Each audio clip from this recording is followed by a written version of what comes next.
To 24/7 news TV. BRS party రజతోత్సవ వేడుకలకు రంగం సిద్ధమైంది. సో ఈ సభ సందర్భంగా ఏర్పాట్లు ఎలా జరుగుతున్నాయి, అసలు బీఆర్ఎస్ పార్టీ ఫ్యూచర్ ప్లాన్స్ ఏంటి అనేది ఈ రోజు మనతో పాటు డిస్కస్ చేయడానికి, ఎందుకంటే 10 years మేము చూసింది కేసీఆర్ గారి పరిపాలన, దానికి ముందు ఏం జరిగింది అనేది మాకు కూడా ఐడియా లేదు. నా ఏజ్ చిన్నది కూడా నాకు ఐడియా లేదు. కానీ ఈ రజతోత్సవ వేడుకలు బీఆర్ఎస్ పార్టీకా టీఆర్ఎస్ పార్టీకా? అది కేవలం బీజేపీకి కాంగ్రెస్ మాత్రమే ఏమైనా రాసి పెట్టుకున్నదా? సొంత పార్టీలోనే కొందరికి వాదనలు ప్రతివాదనలు వినిపిస్తున్నాయి. సో మీకు పడట్లేదా? ఇప్పుడు ఏంటంటే ఇప్పుడు మన కాంగ్రెస్ పార్టీ నాయకులు ఎక్కడికక్కడ కాంగ్రెస్ భూ కబ్జాలను బయట పెట్టడానికి కోబ్రా అని తెచ్చేదా? టీడీపీలో కొన్ని రోజులు పనిచేసిన ఆ తర్వాత ఆ బీజేపీకి ఆర్ఎస్ఎస్ బ్యాక్గ్రౌండ్ కూడా ఆయనకుంది. అంటే అన్ని పార్టీల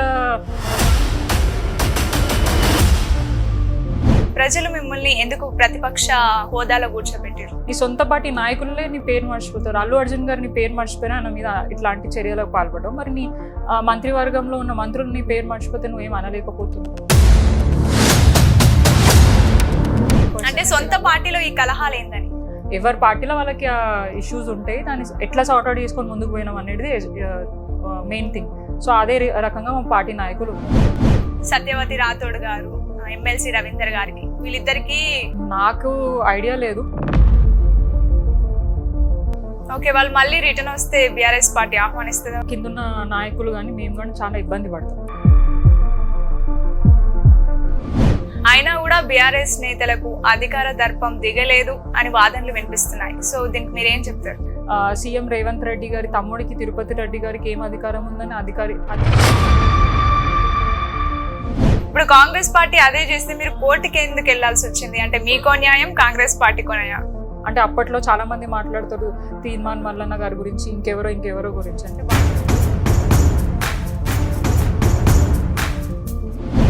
ఇప్పుడు అదే HCU గురించి చూసుకుంటే తప్పు విద్యార్థులదా, తప్పు సీఎం రేవంత్ రెడ్డి గారిదా? ఎడ్యుకేషన్ ఇన్స్టిట్యూట్ లో అన్ని వేల చెట్లు పెరిగితే ఇప్పుడు కేటీఆర్ గారు కామెంట్స్ చూసుకుంటే ఇందులో 1000 కోట్ల స్కామ్ జరిగిందని అంటున్నారు. మరి ఈ ఫార్ములా కార్ రేసింగ్ లో కేటీఆర్ పేరు కూడా తెర మీదకి వచ్చింది కదా. సరే, ఒకవేళ ఉప ఎన్నికలే వస్తే మిమ్మల్ని ప్రజలు గెలిపిస్తారని మా మేయర్ గారి గురించి మాట్లాడుతాం. ఆమెకి ఏం తక్కువ చేసిండ్రు అసలు మేయర్ గారి గురించి? బేకారు ఉన్నాయి 2 BHK ఏం కట్టిండు కేసీఆర్ అన్న ఇండ్లకి నువ్వు మళ్ళీ పంపిస్తున్నావు. ఇంద్రమ్మ ఇల్లు అని పేరు మార్చేసి కలర్లు మార్చేసి నువ్వు పంపిస్తున్నావు. ఏ ప్రకారం పంపిస్తున్నావు? ఇట్లా అన్ని మార్పులు చేసుకుంటూ వెళ్తున్నారు. ఏదంటే ఆడబిడ్డలు అంటే ఇట్లానే ఉండాలి అని అన్నట్టు నువ్వు మాట్లాడితే మరి మీకు రేవంత్ రెడ్డి గారి మదర్ అట్లా ఉండదు, వాళ్ళ బిడ్డ అట్లా ఉండదు, వాళ్ళ వైఫ్ అట్లా ఉండదు కదా. మరి వాళ్ళకి ఎట్లా ఫండ్ వస్తుందో నాకు తెలియదు. అంటే ఏ రకంగా వాళ్ళకి ఫండ్ ఇస్తారో నాకు తెలియదు. అంతెందుకు మన బీజేపీ మన రాజాసింగ్ గారు ఉన్నారు గోషామాయల్లో.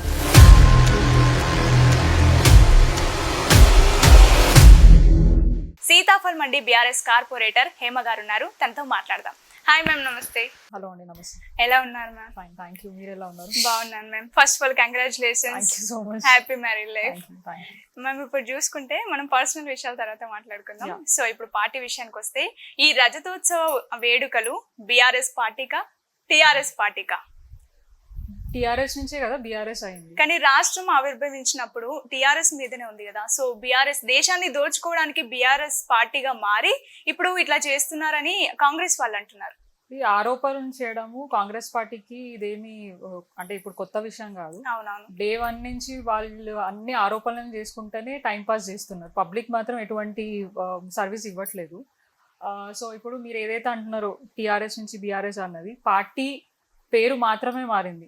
దానికి ఉన్న ఎజెండా కానీ జెండా కానీ ఏది మారలేదు. మేము మనుషులం ఎవరం మారలేదు. ఎవరైతే ముందు నుంచి పార్టీని ముందుకు తీసుకెళ్తున్న కింది స్థాయి నాయకుల నుంచి, కార్యకర్తల నుంచి పైన మా అధిష్టానం కేసీఆర్ గారి దాకా అందరం ఒకటే ఉన్నాం. కేవలం అంటే గతంలో టీఆర్ఎస్ గా ఉన్నది ఇప్పుడు బీఆర్ఎస్ గా మారిన కారణం కూడా ప్రజలే. ప్రజలు వేరే ఇప్పుడు మనకి మహారాష్ట్ర బార్డర్ దాకా కొంచెం తెలంగాణ అనేది టచ్ అవుతుంది.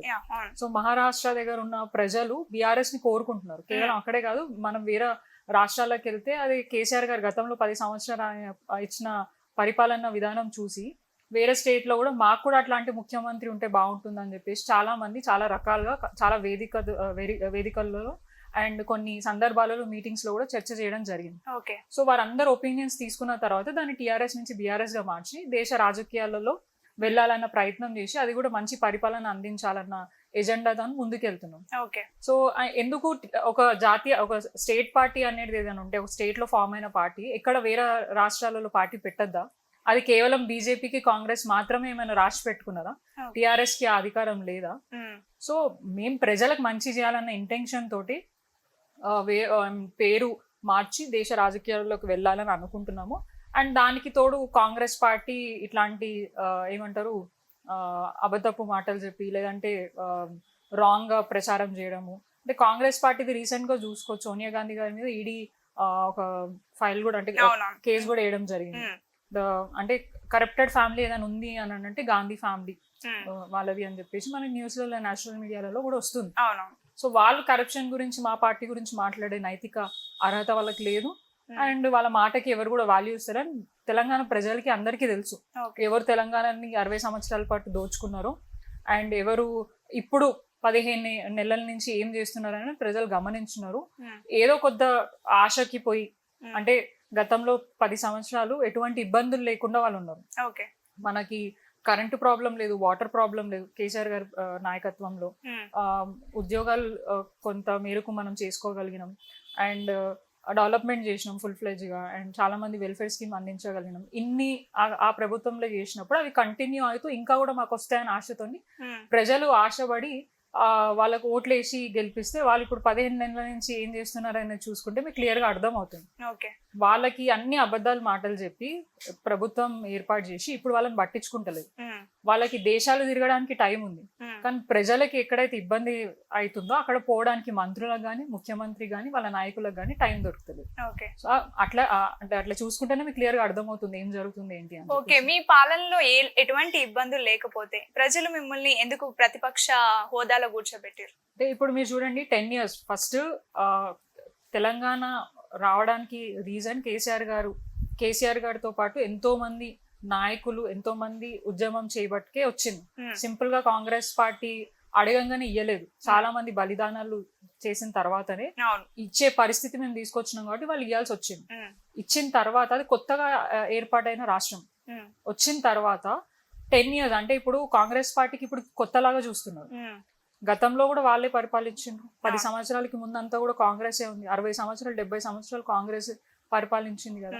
మరి వాళ్ళకి కొత్త ఎందుకు? మాకు కదా కేసీఆర్ గారు కదా స్టేట్ కి కొత్త, వారికి కదా ముఖ్యమంత్రి స్థానం కానీ పార్టీకి కానీ అదంతా కొత్త.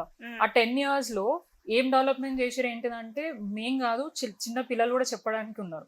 10 years కేసీఆర్ గారి ప్రభుత్వంలో ఏమేమి వెల్ఫేర్ స్కీమ్స్ ఇచ్చారు, ఎక్కడెక్కడ డెవలప్మెంట్ వర్క్స్ జరిగినాయి, ఎక్కడ కలెక్టర్ ఆఫీసులు కట్టిరు, ఎక్కడ మెడికల్ కాలేజెస్ కట్టిరు, ఎక్కడ ఫ్లైఓవర్స్ కట్టినారు, ఎంత పర్యావరణాన్ని పెంచిండ్రు, ప్రతి ఒక్కటి మీరు అన్ని రంగాలలో చూసుకుంటే అన్ని రంగాలలో డెవలప్మెంట్ జరిగింది. ఉద్యోగాల గురించి మాట్లాడితే చాలా మందికి ఉద్యోగాలు కూడా ఇవ్వడం జరిగింది. అంటే నేను ఒకటి చెప్తా, చాలా మంది నిరుద్యోగులు మాట్లాడుతూ మాకు రాలే ఉద్యోగాలు అది ఇది అని అంటారు. ఇప్పుడు ఒక్క సీట్ కి అంటే ఒక్క పోస్ట్ కి 1000 మంది పోటీ పడితే ఎవరికైనా ఒక్కరికి వస్తుంది, అందరికి రాదు. సో ఆ రాని వాళ్ళే నిరుత్సాహంతో ఉంటారు, వాళ్ళనే వీళ్ళు రెచ్చగొట్టి మా ప్రభుత్వం మీద అబద్ధపు మాటలు చెప్పి ప్రజలని మోసం చేసి ఇప్పుడు వచ్చారు. ప్రజలు కూడా నమ్మింది ఏంటిది, గతంలో ఇన్ని స్కీమ్స్ వచ్చినాయి, ఇంత అభివృద్ధి జరిగింది, ఇప్పుడు మనకి నీళ్ళకి బాధ లేదు, కరెంట్ కి బాధ లేదు, వెల్ఫేర్ స్కీమ్స్ ఏ ప్రభుత్వం వచ్చినా ఇవ్వాలి మనకి. ఈ రూపాయికి 2 రూపాయలు వస్తున్నప్పుడు నేను ఇక్కడ వేస్తే వస్తాయి కదా ఆశతో పోయిండ్రు తప్ప మా మీద వ్యతిరేకత ఎక్కువతో కాదు అండ్ మేమంటే ఇష్టం లేక కాదు. సో అది క్లియర్ గా తెలుసు. ఇప్పుడు ఎందుకు అంటే 15 నెలల నుంచి కాంగ్రెస్ ప్రభుత్వం ఉంది కదా, మంచి చేస్తున్నామని ప్రతి ఒక్క వేదికలో చెప్తున్నారు, మీడియాలో చెప్తున్నారు అండ్ పబ్లిసిటీలో భాగంగా పేపర్ యాడ్స్ ఇస్తున్నారు, ఎక్కడికక్కడ అన్ని చేస్తున్నారు. కానీ ఎందుకు ప్రజలు వాళ్ళని తిడుతున్నారు? కేసీఆర్ కావాలని ఎందుకు కోరుకుంటున్నారు? అదే అంటున్నా, మంచి పరిపాలన ఒకవేళ మేము అందించకపోయి ఉంటే మమ్మల్ని కూడా కోరుకునే వాళ్ళు కాదు కదా. రేవంత్ రెడ్డిని ఎందుకు తీరుతున్నారు, కేసీఆర్ గారిని కావాలని ఎందుకు కోరుతున్నారు? అక్కడే మీకు డిఫరెన్స్ తెలియాలి. మేము ఏం చేసినాము, వీళ్ళు ఇప్పుడు ఏం చేస్తున్నారు అని చెప్పేసి. 15 నెలలు అయింది, ఇప్పుడు దాకా కూడా వాళ్ళు అంటే అప్పులైన రాష్ట్రం అప్పుల పాలైంది అని అంటున్నారు. బీఆర్ఎస్ వాళ్ళే Definitely గా చేసినారు నేను అంటున్నారు. ఏమంటున్నా, ఏ రాష్ట్రంలో అయినా అప్పులు ఉంటాయి. అప్పులు లేని రాష్ట్రం ఏదైనా ఒకటి చూపించండి. ఉండదు. పెద్ద పెద్ద కంట్రీలు యుఎస్ మనకంటే ముందున్న కంట్రీలు కూడా వాళ్ళ దగ్గర అప్పులు అనేటివి ఉంటాయి ఎక్కడైనా. ఇది ఇప్పుడు మనకు కొత్తగా ఏర్పాటైన రాష్ట్రం తెలంగాణ. అవును. మనకు కొత్తగా 10 సంవత్సరాలు ఏర్పాటైంది కాబట్టి దాన్ని ఎట్లా రెవెన్యూని ఎట్లా జనరేట్ చేయాలా, దాన్ని ఎక్కడ పెట్టాలా ఏంటి అనేది పూర్తి స్థాయిగా ఆయన అవగాహన ఉంది కాబట్టి ఆయన 10 years అప్పులైనా కూడా ప్రజలకు ఎటువంటి ఇబ్బంది కానివ్వదు. ఓకే. ఇప్పుడు 15 నెలల పాటు అప్పు చేసిండ్రు అని చెప్పి వాళ్ళు మాట్లాడుతారు. అది ఎంత చేసిరు? 10 ఏళ్లలో 1,00,000 కోట్ల అప్పు చేసిను అన్నాడు. మరి ఏడాదికి నువ్వు 1,00,000 కోట్ల అప్పు చేసినావు కదా, అవును. చేసి ఏడబెట్టిను, ఏం చేస్తున్నావు, ఏడ ఫ్లైఓవర్లు కట్టిను, ఏడ డెవలప్మెంట్ చేసినావు, ఏడ వెల్ఫేర్ స్కీమ్స్ ఇచ్చినావు, అవన్నీ చూపియాలి కదా. అవును. మేమైతే చూపిస్తాం డెఫినెట్ గా. మేము కూడా అవసరం లేదు, మా లీడర్స్ కూడా అవసరం లేదు. చిన్నపిల్లలు అసలు పార్టీకి సంబంధం లేని వ్యక్తులు కూడా చెప్తారు ఏం జరిగింది ఏంటి అని చెప్పి. ఓకే. సో వీళ్ళు మాట్లాడే మాటలకి మేము సమాధానం చెప్పాల్సిన అవసరం లేదు. ప్రజలు దాన్ని క్లియర్ గా తెలుసుకుంటున్నారు ఏం జరుగుతుంది ఏంటిది అనేది. సో వాళ్ళే తర్వాత బుద్ధి వాళ్ళే చెప్తారు. ఓకే. 10 ఏళ్ళు మిమ్మల్ని అధికార పక్షంలో కూర్చోబెట్టిన ప్రజలు తర్వాత ప్రతిపక్షంలోకి కూర్చోబెట్టారు. అసలు ఎటువంటి లోపాల వల్ల మీరు ఓడిపోయారని ఎప్పుడైనా గమనించారా? అంటే డెఫినెట్ గా ఏ ఏ ఏ పొలిటికల్ పార్టీకైనా డెఫినెట్ గా యాంటీ ఇన్కమ్నెన్స్ ఉంటుంది. అంటే వ్యతిరేకత అనేది ఏదో ఒక సందర్భంలో వస్తూనే ఉంటుంది. ఎందుకంటే లీడర్ ని బట్టో లేదంటే ఏమంటారు అంటే కొంచెం చేంజ్ కోరుకుంటారు ఎవరైనా. అంటే ఇంకా కొత్తగా ఇంకేమైనా చేస్తారు, ఇంకా కొత్తగా మాకు ఇంకేమైనా వస్తాయి అన్న ఉద్దేశంతో ప్రతి ఒక్కరు ఎవరైనా ఉంటారు. ఇప్పుడు నేనైనా కూడా ఒక ఆఫీస్ లో 10 ఏళ్ళు పని చేయలేను, లాంగ్ అయిపోతుంది. మరి ఇంకో కొత్త జాబ్ కి కావాలి, దానికి అంటే నాకు ఇంకా పోస్ట్ పెరుగుతుంది, నాకు ఇన్కమ్ ఎక్కువ వస్తుంది, శాలరీ పెరుగుతుంది అని ఆలోచనతోని ప్రతి ఒక్కరు మైండ్ సెట్ ఉంటుంది. పబ్లిక్ కూడా అట్లనే ఆలోచిస్తారు. సో కొన్ని పార్టీ అన్నాక ఇప్పుడు మా పార్టీకి 60 లక్షల మంది పైగా ఉన్న పార్టీస్, క్యాడర్ ఉన్న పార్టీ. సో దాంట్లో చిన్న చిన్న ఇష్యూస్ అయి ఉంటాయి. కొత్తగా ఏర్పాటైంది తెలంగాణ రాష్ట్రం వచ్చిన తర్వాత తెలంగాణ అభివృద్ధి ప్రజల గురించి ఫోకస్ చేసిరే తప్ప పార్టీ నిర్మాణం మీద ఎక్కువ ఫోకస్ చేయలేదు. మా పార్టీ నాయకులే కొన్ని సందర్భాలలో వాళ్ళు చెప్పడం జరిగింది, మేము ప్రజలు అంటే తెలంగాణ వచ్చిన తర్వాత దాన్ని ఎట్లా ముందుకు తీసుకెళ్ళాలి, ప్రజలకు ఇచ్చిన హామీలు ఎట్లా నెరవేర్చాలా, దాన్ని ఎక్కడ వెనకపోవద్దు అనే ఉద్దేశం మీద పనిచేసారు తప్ప నాయకులను ఎక్కువ పట్టించుకునే పరిస్థితి ఉండే కాబట్టి.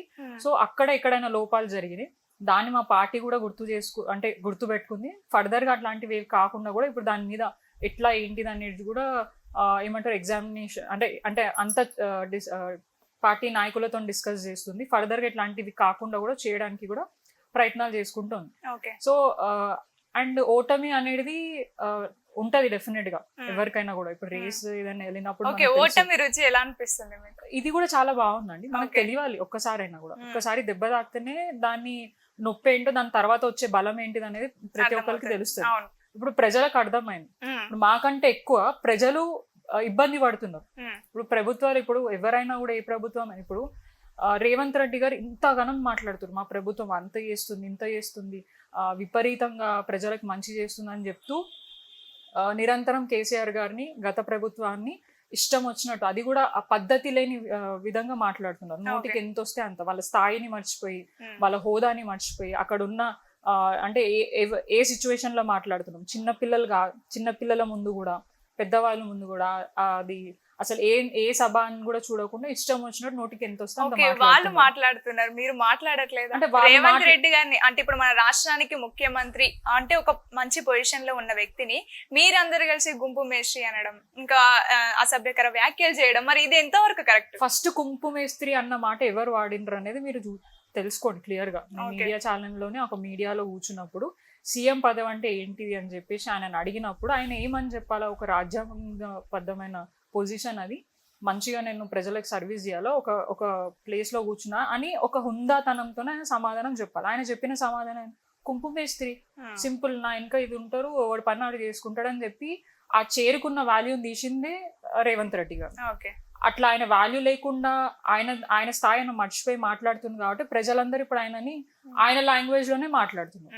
ఇప్పుడు ఆయన నేర్పించిన విద్యనే ఇప్పుడు మా పార్టీ ఎప్పుడు ఇట్లా మాట్లాడాలి, ఒక ఏమంటారు ఒక పొజిషన్ లో ఉన్న వ్యక్తిని కించపరిచి మాట్లాడాలని మేము ఎప్పుడు చేయలేదు, మాట్లాడము. ఎదుటోళ్ళు ఎట్లా మాట్లాడితే అట్లా వాళ్ళకి మేము సమాధానం ఇస్తాం. మా సమాధానం అట్లా ఉండదు. నువ్వు మంచిగా మర్యాదగా ఏమమ్మా అన్నాను, మేము చెప్పమ్మా అని అంటాం. నువ్వు ఇంకా వేరే వర్డ్ గా తీసి మాట్లాడితే మేము కూడా అదే రకంగా కూడా మాట్లాడాల్సి వస్తుంది. ఫస్ట్ వాళ్ళ వైఖరి మార్చుకోవాలి, వాళ్ళ పద్ధతి మార్చుకోవాలి. ఉమ్, ఎక్కడున్నో ఇప్పుడు ఆయన పేరుని మర్చిపోతున్నారు, రేవంత్ రెడ్డి గారు అవును. పేరు ఉమ్, ఎందుకు మర్చిపోతున్నారండి? కేసీఆర్ గారి పేరు ఎందుకు గుర్తు పెట్టుకుంటున్నారు, ఈయన పేరు ఎందుకు మర్చిపోతున్నారు? అది కూడా గమనించాలి. ఉమ్, ఎక్కడ పబ్లిక్ వదిలేయండి, సరే పబ్లిక్ గా నువ్వు మంచి పని చేస్తలేవు కాబట్టి తెలుసు, కానీ నీ పార్టీ నాయకులైనా నీ పేరు గుర్తు పెట్టుకోవాలి కదా. అవును. నువ్వు ఇచ్చిన మంత్రి పదవులు ఎవరికైతే ఇచ్చినో ఆ మంత్రులైనా గుర్తు పెట్టుకోవాలి కదా. ఉమ్, అందరికి పదవులు ఇస్తూ వాళ్ళే నీ పేరు మర్చిపోతారు, నీ సొంత పార్టీ నాయకులే నీ పేరు మర్చిపోతారు. అల్లు అర్జున్ గారు నీ పేరు మర్చిపోయినా ఆయన మీద ఇట్లాంటి చర్యలకు పాల్పడడం, మరి నీ మంత్రివర్గంలో ఉన్న మంత్రులు నీ పేరు మర్చిపోతే నువ్వేం అనలేకపోతున్నావు అంటే. ఎవరికైనా పేరు కానీ గుర్తింపు కానీ ఆ హోదా కానీ మనం మనం మనం ఉండే పద్ధతిని బట్టి, మనం ఇచ్చే రెస్పెక్ట్ ని బట్టి, ఉంటుంది. మనం చేసే బిహేవియర్ ని బట్టి ప్రజలు మనని ఒక స్థాయికి తీసుకెళ్తారు. అవును. నువ్వు ఉన్న స్థాయిని నువ్వు ఇంకా కింద పడేసుకొని ఇది చేస్తున్నావు. ఉమ్, ఆయన స్థాయిని మర్చిపోయిన బిహేవ్ చేస్తున్నాడు కాబట్టి మేము కూడా మర్చిపోయి ఆయనకు తగ్గట్టుగా మేము రిప్లై ఇస్తున్నాం. ఓకే, ఇప్పుడు బీఆర్ఎస్ పార్టీ రజతోత్సవాల విషయాలకు వస్తే ఎట్లాంటి ఏర్పాట్లు చేస్తున్నారు? ప్రజలకు ఏ లక్ష్యాలతోని మీరు ముందుకెళ్తున్నారు? అంటే ఇప్పుడు ఆ ఎజెండా ఏంటిది అనేది కేసీఆర్ గారు సభ ఆ టైంలో ఆయన స్పీచ్ లో చెప్పడం జరుగుతుంది. ఓకే. సో మాకున్న ఇన్స్ట్రక్షన్స్ ఏంటంటే 25 years సక్సెస్ఫుల్ గా టిఆర్ఎస్ పార్టీ బీఆర్ఎస్ గా ప్రజలకి మంచి చేసే విధంగా కూడా పనిచేసింది. అంటే ప్రజలకి ధైర్యం ఇచ్చిన పార్టీ. ఇప్పుడు ప్రజలు ఎందుకు బీఆర్ఎస్ కేసీఆర్ ని కోరుకుంటున్నారంటే గతంలో ఆ ధైర్యాన్ని నింపి ఇచ్చింది కాబట్టి ఇప్పుడు కూడా పదవిలో లేకపోయినా కూడా ప్రజలందరూ కేసీఆర్ కావాలి, బీఆర్ఎస్ నాయకులు మా దగ్గరికి రావాలని కోరుకుంటుంది. ఆ ధైర్యాన్ని నింపిన పార్టీ కాబట్టి ఇప్పుడు కూడా ఆ పార్టీ రావాలని కోరుకుంటున్న ప్రజలకి మరోసారి మేము ఉన్నాం, ఇంకా మీకు ఎక్కడ ఏమి ఇబ్బంది లేదని తెలియజేస్తూ ఇది ఒక సభ పెద్ద భారీ ఎత్తున కేసీఆర్ గారు వరంగల్ దగ్గర నిర్వహించడం జరిగింది. దానికి తగ్గట్టు మా ఎమ్మెల్యే గారు కానివ్వండి, మా వర్కింగ్ ప్రెసిడెంట్ కేటీఆర్ గారు కానివ్వండి దిశానిర్దేశాలు చేశారు. దానికి తగ్గట్టు మేము అరేంజ్మెంట్స్ చేసుకుంటున్నాం. అండ్ ప్రజలు కూడా చాలా ఆసక్తితో ఈ ప్రోగ్రామ్ కి రావాలని చెప్పి చూస్తున్నారు. మేము ఎక్కడికి వెళ్ళినా కూడా ప్రజలందరూ ఆ సభ గురించి డిస్కస్ చేస్తున్నారు, కేసీఆర్ గారు ఏం చెప్తారు, అండ్ మాకు ఆ మీటింగ్ కి రావాలని ఉంది అంటే మేమే చెప్తున్నాం. అన్ని వేల మంది లక్షల మంది వస్తారమ్మా, మీరు ఎక్కడ దాన్ని ఇది అంటే మాకు పర్లేదు, మేము ఆ కార్యక్రమంలో పార్టిసిపేట్ చేయాలనుకుంటాం, మమ్మల్ని తీసుకెళ్ళండి అని స్వయంగా చాలా మంది ప్రజలు వచ్చి మమ్మల్ని అడగడం జరుగుతుంది. సో దానికి తగ్గ ఏర్పాట్లు చేసినాం. పొద్దున్నే బయలుదేరుతాం. మా కార్యకర్తలు మా సికింద్రాబాద్ సీతాఫల్మణి డివిజన్ నుంచి కొంతమంది నేతలను తీసుకొని వెళ్ళి ఆ కార్యక్రమంలో పార్టిసిపేట్ చేసి పార్టీకి మా మద్దతు తెలుపుతూ ప్రజలకి మా ధైర్యాన్ని నింపుతూ ఈ కార్యక్రమాన్ని సక్సెస్ చేయడానికి మేమందరం సిద్ధంగా. ఓకే, మొత్తానికైతే ఈ వేడుకల ద్వారా బీఆర్ఎస్ పార్టీకి పూర్వ వైభవం రాబోతుంది. డెఫినెట్ గా ఆల్రెడీ వచ్చింది, ఎప్పుడూ ఆ వైభవం అనేది పోలేదు, అది అట్లనే ఉంది. కానీ ఇప్పుడు ఏంటంటే ఇప్పుడు మన కాంగ్రెస్ పార్టీ నాయకులు ఎక్కడికక్కడ మమ్మల్ని ఇబ్బంది పెట్టి ఏ ప్రోగ్రామ్ ని సక్సెస్ చేయకుండా, ఇప్పుడు గతంలో కూడా జరిగిన ఒక చిన్న చిన్న సోషల్ మీడియా పోస్టులు అది కూడా వారు చెప్పిన మాటలు గుర్తు చేస్తూ మేము అడుగుతూనే మా మీద కేసులు పెడుతున్నారు. మాకు తెలుసు ఈ సభను కూడా సక్సెస్ చేయనీయకుండా మమ్మల్ని ఇబ్బంది పెట్టే ప్రయత్నం చేస్తున్నారు. ట్రాన్స్పోర్ట్ ని కానివ్వండి ఎక్కడ రానియకుండా ఎక్కడికక్కడ అడ్డుకోవడానికి ప్రయత్నం చేస్తున్నారు. ప్రజలు కూడా ఈ ఎండని ఈ ఉన్న బాధని ఆ వేడిని కూడా తట్టుకొని ఆ ప్రోగ్రామ్ ని సక్సెస్ చేయడానికి ముందుకెళ్ళడానికి ప్రజలే సిద్ధంగా ఉన్నారు. సో మేము కష్టపడాల్సిన అవసరం లేదు. బట్ అయినా కూడా అట్లా అని చెప్పి మేము లైట్ గా తీసుకునేది లేదు. డెఫినెట్ గా పార్టీ ఇచ్చిన ఇన్స్ట్రక్షన్స్ మీద మేము పనిచేస్తూ ఈ ప్రోగ్రామ్ ని సక్సెస్ చేయడానికి ముందుకెళ్తాం. ఓకే, ఈ వేడుకల సంగతి పక్కన పెడితే అయితే వేడుకల కోసం కొంతమందికి కీలక బాధ్యతలు అప్పగిస్తున్నారు. సో మీ సొంత పార్టీలోనే కొందరికి వాదనలు ప్రతివాదనలు వినిపిస్తున్నాయి. సో మీకు పడట్లేదా? అంటే నాకు ఐడియా లేదు. సత్యవతి రాథోడ్ గారు, ఎమ్మెల్సీ రవీందర్ గారికి వీళ్ళిద్దరికి ప్రతివాదనలు జరిగినాయని వినిపిస్తుంది. అది అక్కడ ఏం జరిగింది అనేది నేను డిస్కస్ చేయడానికి రైట్ పర్సన్. అంటే సొంత పార్టీలో ఈ కలహాలు ఏందని అంటే డెఫినెట్ గా ఇప్పుడు ఒక్క ఇంట్లోనే డిఫరెంట్ ఒపీనియన్స్ ఉంటాయి. ఇప్పుడు నాకు ఒక ఒపీనియన్ ఉంటే మా బ్రదర్ కి ఇంకొక ఒపీనియన్ ఉంటుంది. అట్లా కాదు ఇట్లా కాదని చెప్పేసి జనరల్ డిస్కషన్ ఏ ఇంట్లో అయినా అవుతుంది. ఇది దీన్ని ఏదో తప్పులాగా చూపించేసి దాంట్లో మా కోఆర్డినేషన్ లేదు అనుకోవడానికి లేదు. డెఫినెట్ గా దాన్ని మేము అండర్స్టాండ్ చేసుకొని ముందుకెళ్తాము. పార్టీలో విభేదాలు గొడవలు అట్లాంటివి ఏం లేవు. ఉన్నా కూడా బాధ లేదు. మేము అంటే కలిసిపోయి పనిచేస్తాం. కానీ ఒక పార్టీలో ఉన్నాం, ఒక కుటుంబం అన్నాక డెఫినెట్ గా డిఫరెంట్ ఒపీనియన్స్ ఉంటాయి. మా ఫాదర్కి ఒక ఒపీనియన్ ఉంటుంది, మా మదర్కి ఒపీనియన్ ఉంటుంది. సో అందరికి ఒకటే ఒపీనియన్ ఉండాలని అయితే లేదు. సో దాన్ని మేము అందరం అండర్స్టాండ్ చేసుకొని ముందుకెళ్తాం. అండ్ కేసీఆర్ గారు ఎట్లా చెప్తే అట్లా పనిచేయడానికి మా పార్టీ నాయకులు సిద్ధంగా ఉన్నారు. సో దాన్ని ఏలెత్తి చూపించడానికి అయితే అవకాశం లేదు. అంటే కేవలం బీఆర్ఎస్ పార్టీలో లేదు కదా. అట్లా అని చూసుకుంటే మీరు కాంగ్రెస్ పార్టీలో ఎన్ని లొల్లీలు అవుతున్నాయి అట్లా అని చెప్తే మేము అనడానికి అయితే ఎవరి పార్టీలో వాళ్ళకి ఆ ఇష్యూస్ ఉంటాయి, దాన్ని ఎట్లా సార్ట్అవుట్ చేసుకొని ముందుకు పోయినాం అనేది మెయిన్ థింగ్. సో అదే రకంగా మా పార్టీ నాయకులు ఉన్నారు. సో ఎక్కడ డిస్టర్బ్ అయ్యేది అయితే లేదు. డెఫినెట్ గా అందరూ ఒక మాట మీద ఉండి కేసీఆర్ గారు ఏది చెప్తే అది విని చేయడానికి సిద్ధంగా ఉన్నాం. ఓకే, ఇప్పుడు సభలు సక్సెస్ చేయడంలో బీఆర్ఎస్ పార్టీకి ఒక మంచి ట్రాక్ రికార్డ్ ఉంది. సో మీరు వరంగల్ ని ఎంచుకోవడానికి కారణం ఏంది? ఏదైనా స్ట్రాటజీ ఉపయోగిస్తున్నారా? అంటే గతంలో వరంగల్ సభ ఇది ఫస్ట్ టైం కాదు, చాలా సార్లు వరంగల్లో మనం సభ పెట్టడం జరిగింది. ఎప్పుడు పెట్టినా కూడా చాలా హ్యూజ్ సక్సెస్ అవుతుంది. కేవలం అక్కడనే కాదు, బీఆర్ఎస్ పార్టీ ఏ సభ తీసుకున్నా కూడా దాన్ని గ్రాండ్ సక్సెస్ చేసే కార్యక్రమం కేసీఆర్ గారికి. అంటే హిస్టరీ క్రియేట్ చేయాలన్నా దాన్ని బ్రేక్ చేయాలన్నా అది కేసీఆర్ గారితోనే సాధ్యం అవుతుంది.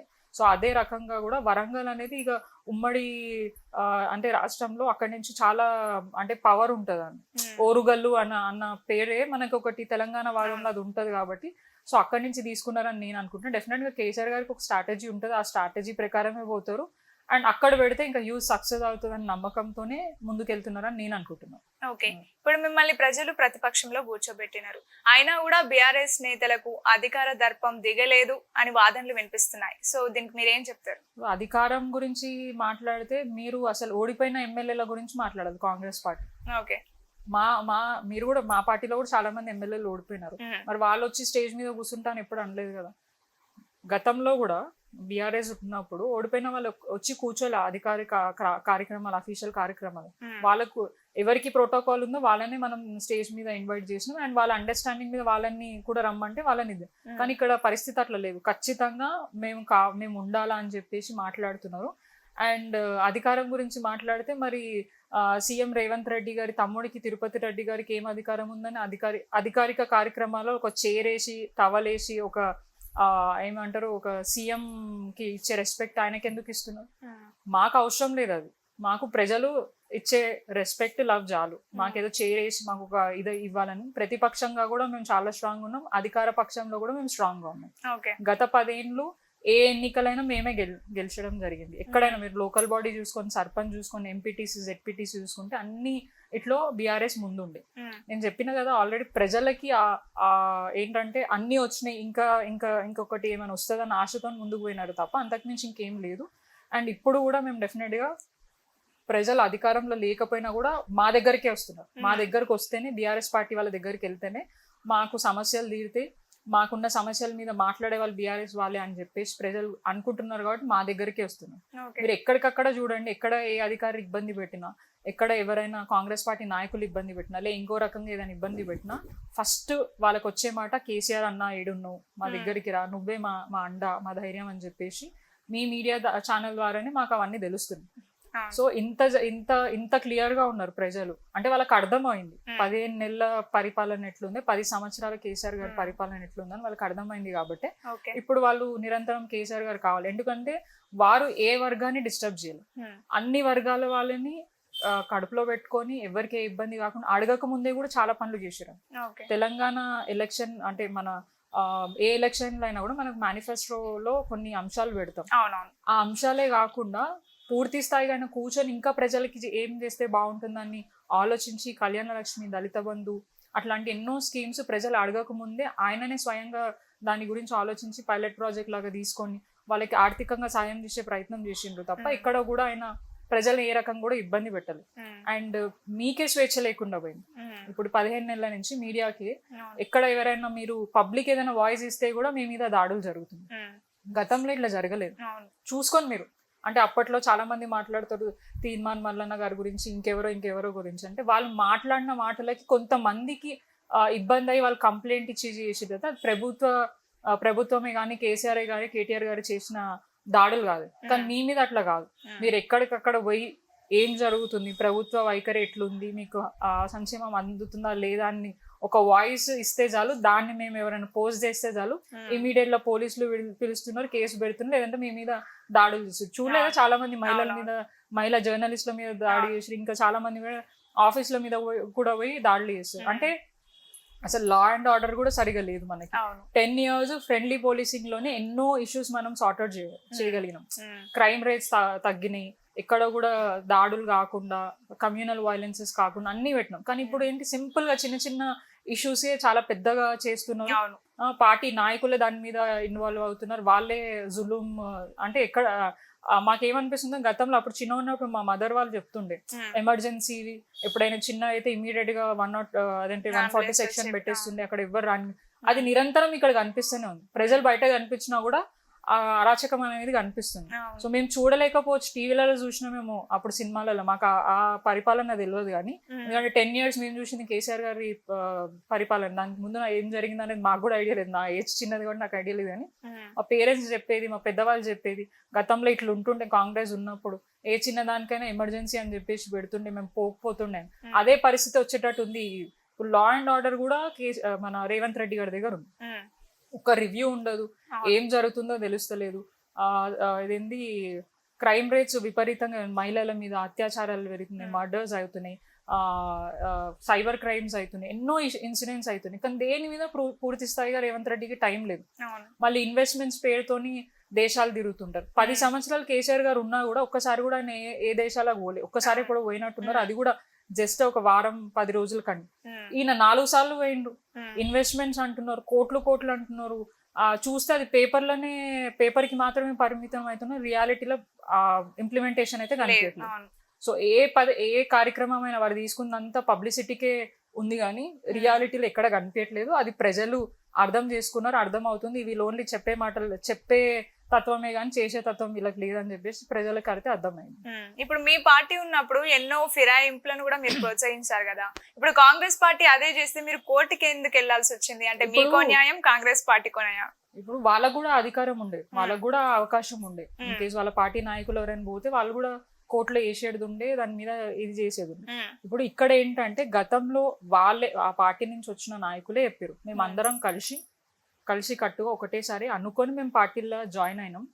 సో దీంట్లో వీళ్ళ ఏమంటారు, ఇంట్రెస్ట్ ఏం లేదు, అంటే పార్టీ ఇంట్రెస్ట్ ఏం లేదు, మా ఇంట్రెస్ట్ ఉంది పార్టీలో జాయిన్ అవ్వాలి అని చెప్పేసి. మేము బలవంతంగా పోయి రాత్రులు ఏమంటారు 10, 11, 12 గంటలకు పోయి, అమాసాల పూట పోయి కండువాలు కప్పుడు అవన్నీ మాతో మేమేం చేయలేదు. కేసీఆర్ గారి నాయకత్వం నచ్చి, కేసీఆర్ గారు ఇప్పుడు 10 ఏళ్ళు వాళ్ళే ఉంటారని వాళ్ళు గమనించుకొని పార్టీలో ఒకటేసారి చేరింది కాబట్టి దాంట్లో వాళ్ళు పాయింట్అవుట్ చేయడానికి లేకుండా. ఇప్పుడు అట్లా కాదు, ఒకరి తర్వాత ఒకరు వెళ్తున్నారు. మనకేదో 12 మంది ఒకటేసారి చేరితే దానికి, అంటే నాకు అది క్లియర్ గా తెలియదు కాబట్టి నేను చెప్తలేను. అట్లా లేదు, ఒకరి తర్వాత ఒకరు వెళ్తున్నారు. అండ్ పార్టీ ఏమంటారు, ఎమ్మెల్యేగా ఉండి కూడా ఆయన రిజైన్ చేయకుండా ఎంపీగా కంటెస్ట్ చేశారు కాబట్టి మేము కోర్టులో పిటిషన్ వేయడం జరిగింది. దానికి కోర్టు తీర్పిస్తున్నారు. వాళ్ళని కూడా మేమేమి వద్దని చెప్పలే కదా, వాళ్ళు కూడా వేసుకొని కొట్లాడుకోవచ్చు. మేము మా పార్టీకి ఇట్లా అన్యాయం చేసి వాళ్ళకి అన్ని విధాలుగా చూసుకున్నాం కాబట్టి, పార్టీని ఇది చేసిపోయారు కాబట్టి మా వాళ్ళకి కోపం వచ్చి వాళ్ళు వేసారు. దాంట్లో తప్పు పట్టాల్సిన అయితే ఏం లేదు. వాళ్ళకో న్యాయం మాకో న్యాయం అని అంటే అది కోర్టు నిర్ణయిస్తుంది న్యాయం ఎక్కడ ఉన్నదని. మీరు నిర్ణయం అయితే డిసైడెడ్. కోర్టులో మాకు ఇబ్బంది అయింది, మా పార్టీలో ఉండి మా పార్టీ జెండా మీద గెలిచి, మా బీఫామ్ మీద గెలిచి ఇప్పుడు ఆడ పోయి ఇట్లా చేస్తారని మా ఎమ్మెల్యేలు కోర్టులో పిటిషన్ వేయడం జరిగింది. వాళ్ళు మళ్ళీ రిటర్న్ వస్తే బీఆర్ఎస్ పార్టీ ఆహ్వానిస్తుంది. నాకు తెలిసి కేసీఆర్ గారు మళ్ళీ తీసుకోరు అని మేము అనుకుంటున్నాం. తీసుకుంటే మాత్రం కిందున్న నాయకులు కానీ మేము కానీ చాలా ఇబ్బంది పడతాం. ఎందుకంటే కేసీఆర్ గారు ఏమంటారు, వాళ్ళని అన్ని విధాలుగా చూసుకున్నారు. ఎమ్మెల్యేలు చేసి టికెట్ ఇచ్చి అన్ని, అంటే వాళ్ళకి ఎక్కడ ఇబ్బంది కాలేదు చాలా మంది. ఇప్పుడు నేను ఎవరెవరి దాకా వదిలేసేయండి, మా మేయర్ గారి గురించి మాట్లాడతాను. ఆమెకి ఏం తక్కువ చేసిండ్రు అసలు మేయర్ గారి గురించి? ఆమె ఒక మహిళ, ఫస్ట్ టైం ఒక మహిళ బీఆర్ఎస్ వచ్చిన తర్వాత బీసీ మహిళ మేయర్ గా ఉండాలని చెప్పేసి చాలా మంది, అర్హత లేదు ఆమెకి అయినా కూడా, పార్టీలో ఎంతో మంది ముందు నుంచి ఉన్నారు, వాళ్ళకి అవకాశం ఉన్నా కూడా వాళ్ళని కాదని చెప్పేసి తనకి ఇవ్వడం, కేవలం వాళ్ళ ఫాదర్ సీనియారిటీ, వారి పార్టీకి ఇచ్చే సర్వీస్ ని బేస్ చేసుకొని వారి మాట మీదుగా కేసీఆర్ గారు వారికి ఇవ్వడం జరిగింది. ఇక్కడ ఏం తక్కువ చేసారు, పార్టీ ఇచ్చిరు కదా, మీకు 2 సార్లు కార్పొరేటర్ ఇచ్చిరు, మేయర్ ఇచ్చిరు, అన్ని విధాలు స్వేచ్ఛనిచ్చారు చేసుకోమని. మరి పార్టీ కష్టకాలంలో ఉన్నప్పుడు పోయినావు, సరే పోయినావు, దేనికి పోయినారు? అది అభివృద్ధి కోసం పోయినా అని చెప్పారు. 15 నెలల నుంచి ఏం అభివృద్ధి జరుగుతుంది జిహెచ్ఎంసీలో, నాకు ఒక్కటి చూపియండి. మాకు ఇప్పుడు దాకా ఎటువంటి ఫండ్స్ రాలేదు. మేమేమైనా ప్రపోజల్స్ పెడితే క్యాన్సిల్ చేస్తారు. అవే ప్రపోజల్స్ సేమ్ ఓడిపోయిన ఎమ్మెల్యే తీసుకుపోయి ఇన్ఛార్జ్ మినిస్టర్కో మేయర్కో అపీల్ చేసుకుంటే అవి శాంక్షన్ అయిపోయి మరి వాళ్ళకి ఎట్లా ఫండ్ వస్తుందో నాకు తెలియదు, అంటే ఏ రకంగా వాళ్ళకి ఫండ్ ఇస్తారో నాకు తెలియదు, కానీ మా ఫండ్ మాత్రం లేదని చెప్పేసి అని అంటారు. సో అసలు ఎప్పుడు ఇట్లా జరగలేదు. గతంలో బీఆర్ఎస్ ఉన్నా కూడా ఏ పార్టీ సంబంధించిన నాయకుడు పోయి పలానా డెవలప్మెంట్ వర్క్స్ కి మాకు ఫండ్ కాన్స్టిట్యున్సీకి డివిజన్ కి కావాలంటే కేటీఆర్ గారు ఇవ్వడం జరిగింది. వారు పార్టీని చూడలేదు, ప్రజల అభివృద్ధిని చూసారు, ప్రజలు అభివృద్ధి చేయాలని చెప్పేసి ఆ నియోజకవర్గం డివిజన్ కానీ డెవలప్ కావాలని చూసారు తప్ప ఆ పార్టీని చూడలేదు. అంతెందుకు మన బీజేపీ మన రాజా సింగ్ గారు ఉన్నారు గోషామయల్లో, సిటీ మంత్రిగా తలసాని గారు ఉన్నప్పుడు ఎప్పుడు ఆ ఏరియా కార్యక్రమం ఉన్నప్పుడు ఆయన పెట్టుకునే చేసారు కదా, ఆయనని పక్కకు పెట్టలేదు, మా పార్టీ నాయకుడు కాదని చెప్పేసి పక్కకైతే పెట్టలేదు. కానీ వేరే దగ్గర ఏం జరుగుతుంది, ఆ బీఆర్ఎస్ పార్టీ ఎమ్మెల్యేలు ఉన్నా కూడా వాళ్ళని కాదని ఓడిపోయిన ఎమ్మెల్యేని స్టేజ్ల మీద కూర్చోబెట్టుకొని అధికార కార్యక్రమాలలో వాళ్ళతో ఇప్పిస్తుంది. సో అక్కడ కూడా గొడవలు అవుతుంది, వాళ్ళ పార్టీ కాంగ్రెస్ పార్టీ నాయకులే కొట్టుకుంటారు. అంటే ఇప్పుడు కొంతమంది ఎమ్మెల్యేలు కాంగ్రెస్ పార్టీకి పోయినారు, సో ఆ పార్టీ అంటే పాత ఉన్న క్యాడర్ కొత్తగా పోయిన క్యాడర్ కొత్తగా జాయిన్ అయిన క్యాడర్ కలిసి కొట్టుకుంటున్నారు. అంటే ఇట్లాంటి చర్యలు అనేది కాంగ్రెస్ పార్టీకే సాధ్యం, అది బీఆర్ఎస్ కి అయితే సాధ్యం కాదు. ఏది ఉన్నా కూడా సమానత్వంతోనే బీఆర్ఎస్ అనేది అందరికీ మంచి చేస్తుంది అనేది మా అభిప్రాయం. ఓకే సరే, ఒకవేళ ఉప ఎన్నికలే వస్తే మిమ్మల్ని ప్రజలు గెలిపిస్తారని మీరు అనుకుంటున్నారా? డెఫినెట్ గా వాళ్ళు ఉప ఎన్నికలు కావాలని కోరుకునేదే ప్రజలు. కేవలం పార్టీ మారిన ఎమ్మెల్యేలే కాదు, సీఎం నుంచి ఉన్న మొత్తం కాంగ్రెస్ పార్టీ పోవాలి, మళ్ళీ మనకి మొత్తం ఫస్ట్ నుంచి రావాలా, వాళ్ళే స్వయంగా చెప్తున్నారు పోయి అరే ఇంకేమైనా అవకాశం ఉంటే ప్రభుత్వాన్ని దింపే అవకాశం ఉంటే చూడండి. అంటే మా పార్టీగా ఉద్దేశం లేదు ప్రభుత్వాన్ని కూలగొట్టాలా, ఇబ్బంది పెట్టాలా, మనం మళ్ళా అధికారంలోకి రావాలి అని చెప్పేసి ప్రజలు ఎన్నుకున్నారు, రాజ్యాంగబద్ధంగా ప్రజలు ఎన్నుకున్నారు. 5 ఏళ్ల పాటు ఖచ్చితంగా కాంగ్రెస్ పార్టీ ఉండాలా, వారి పరిపాలన విధానం కూడా తెలవాలా, వాళ్ళు చేయగలుగుతారు లేదా అని దునియా మాటలు చెప్పారు, 100కి పైగా హామీలు ఇచ్చారు. దాంట్లో ఎంతవరకు 15 ఇప్పుడు అంటే ప్రతిసారి 15 నెలలైనాయి కోట్లలో అప్పు అయినా, మరి మూసీకి ఎట్లా వస్తున్నాయి నీకు అభివృద్ధి చేయడానికి? డబ్బులు లేవు కదా, మూసీ అనేది ప్రయారిటీ కాదు, నీ ఎజెండాలోనే లేదు, ఎలక్షన్ మేనిఫెస్టోలోనే లేదు. నీ ఎజెండాలో ఉన్నాయన్ని ఎంత, తులం బంగారం, స్కూటీ, 2500 పెన్షన్లు, నిరుద్యోగుల వృత్తి, ఇందిరమ్మ ఇల్లు, ఇవన్నీ నీ ఎజెండాలో. ఇవన్నీ కూడా చేయకుండా నువ్వు లేనిది తీసుకొచ్చి మూసి ప్రక్షాళన అని చెప్పేసి దానికి పైసలు ఉంటాయి కానీ దీనికి మాత్రం పైసలు, మరి అవే ఎన్ని నుంచి వచ్చినాయి? అది ఇంపార్టెంట్ కాదు, పబ్లిక్ కూడా దాన్ని కోరుకుంటది. తర్వాత చేయి, నీకు టైం ఉంది కదా, ఫస్ట్ ఇవి ఫుల్ఫిల్ చేసిన తర్వాత అది చెయ్యి, ఇది చేస్తూ అదైనా చెయ్యి. నువ్వు ఇది చెయ్యవు అదే చేస్తా అని చెప్పేసి అని అది కూడా మంచిగా ఉన్న గతంలో ఎప్పుడు 60 ఏళ్ళ పైగా అంటే బీఆర్ఎస్ రాకముందు కూడా ఉన్న పర్మిషన్లు కూడా కాదని వాళ్ళు మంచిగా అక్కడ ఇల్లులు కట్టుకొని ఉంటే కూడా వాళ్ళ ఇల్లులు కూలగొట్టి వాళ్ళని రోడ్ మీద పడేసి అదే 2 BHK బేకారు ఉన్నాయి 2 BHK ఏం కట్టిన కేసీఆర్ అన్న ఇండ్లకి నువ్వు మళ్ళీ పంపిస్తున్నావు, ఇందిరమ్మ ఇల్లు అని పేరు మార్చేసి కలర్లు మార్చేసి నువ్వు పంపిస్తున్నావు. ఏ ప్రకారం పంపిస్తున్నావు? మరి నువ్వు అన్నావు కదా అదేం నాణ్యత లేదు, దాంట్లో ఉండలేరు ఎవరు అని చెప్పేసి అన్నావు, మరి అవే ఇల్లులు కదా నీకు ఇప్పుడు దిక్కైనాయి, అవే ఇల్లులు కదా నువ్వు ఇందిరమ్మ ఇల్లు అని చెప్పేసి నీ జెండా కలర్ నీ పార్టీ జెండా కలర్లు వేసుకొని ఇప్పుడు వాళ్ళని దింపుతున్నావు. మరి ఏ రకంగా దిగుతున్నావు? అది కూడా కేసీఆర్ కట్టిన ఇల్లులే, కులగొట్టి మళ్ళా కట్టు. అట్లాంటివి అంటే ఎక్కడైనా కూడా కేసీఆర్ గారు ఆనవాళ్ళు కనిపించద్దు, కూలగొట్టేస్తా చేస్తా అని మాట్లాడుతున్నావు. నీకు ఫస్ట్ ఆఫ్ ఆల్ కేసీఆర్ గారు ఆనవాళ్ళు తీసేయాలంటే సీఎం రేవంత్ రెడ్డి కుర్చీ అనేదే ఉండదు, ఆ సెక్రటేరియట్ లో కూర్చోలేవు, ఆ రోడ్ల మీద నుంచి నువ్వు ట్రావెల్ చేయలేదు.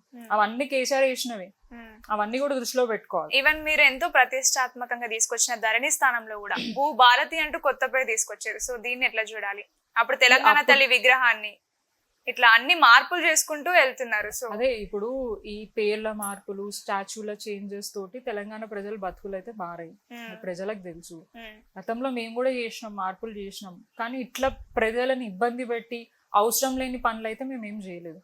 టీఎస్ ని టీజీగా చేసి ఇప్పుడు ఆ టీఎస్ ని టీజీగా చేసినావు, నీ సొంత వెహికల్ కి టీజీగా ఇప్పుడు దాకా ఎందుకు మార్పులేదు? నువ్వు ఇచ్చిన జీవోనే కదా, నీ బండ్లకు కూడా నీ మంత్రులు కానీ నీ అధికారులు కానీ గవర్నమెంట్ వెహికల్స్ కే కానీ అన్ని ఇప్పటికీ కూడా టీఎస్ఏ ఉన్నాయి. మరి టీజీగా ఎందుకు ఇంప్లిమెంట్ చేయలేకపోతున్నావు? మరి నువ్వు ఇచ్చిన జీవన్ దానికి ఎన్నో కోట్లు, దానికి కూడా ఎన్నో కోట్లు ఖర్చు అయ్యింది.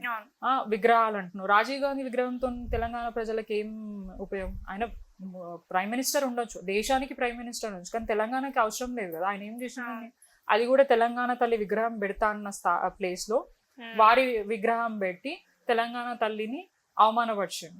సెక్రటేరియట్ లో పెట్టినాం, కానీ సెక్రటేరియట్ లో పెట్టడానికి కాదు, అది వచ్చే టూరిస్ట్ స్పాట్స్ కి కానీ, అంటే ఇప్పుడు మనము గుళ్ళు మనకి ఎదురుగా గుడి కనిపిస్తే ఇట్లా మొక్కుకుంటా పోతాం. అవును. సో మా తెలంగాణ తల్లి విగ్రహం కూడా అట్లనే ఉంటుంది, ఒక అమ్మవారి రూపంలో నిండుగా ఉంటది. సో దాన్ని ఆ విగ్రహాన్ని కూడా మార్చినాం, పేదింటి బిడ్డగా అంటే అట్లా కనిపించేటట్టు మార్చిన. ఏమనంటే తెలంగాణ తల్లిలు ఇట్లనే ఉండాలా, దొరల్లాగా ఉండద్దు అని. అంటే నువ్వే చెప్పినావు కదా మహిళలను కోటీశ్వరులను చేస్తాను. కోటీశ్వరులు ఉన్నప్పుడు మరి ఖచ్చితంగా వాళ్ళు నగలు వేసుకుంటారు, పట్టు చీర కట్టుకుంటారు, నిండుగా ఉంటారు. రియల్ గా లేకపోయినా మనకు చూపించడానికైనా అట్లా డెఫినెట్ గా అదే అంటున్నా. ఇప్పుడు వాళ్ళ రెస్పెక్ట్ పెట్టుకోవడానికి 10 మందిలో పోతున్నాం అన్నప్పుడు వాళ్ళు చినిగిపోయిన చీరను, పాత చీరను అట్లా కట్టుకోరు, కొంచెం హుందాగా ఉండడానికి కట్టుకుంటారు.